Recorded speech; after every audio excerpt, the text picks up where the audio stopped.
Ika-33 araw. Bakit si Jesus ang dapat tularan ng lahat? Sagot, hango sa aral ng Batanggenyo. Siya ang tanging daan patungo sa Ama. Hamon sa pamilyang Batanggenyo. Magdebosyon sa kamahal-mahalang puso ni Jesus. Ayon sa salita ng Diyos, mula kay Mateo, 11 kabanata sa 29 na talata. Mag-aral kayo sa akin, ako'y maamo at mababang loob. Maikling pagninilay. Walang makararating sa Ama kung hindi sa pamamagitan ni Jesus. Sa ating pagdarasal, hayaan nating samahan tayo ni Jesus sa pagdulog sa Ama.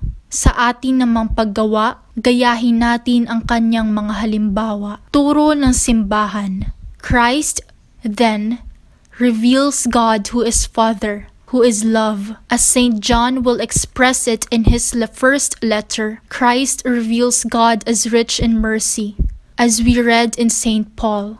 This truth is not just a subject of a teaching. It is a reality made present to us by Christ, making the Father present as love and mercy is, in Christ's own consciousness, the fundamental touchstone of his mission as the Messiah.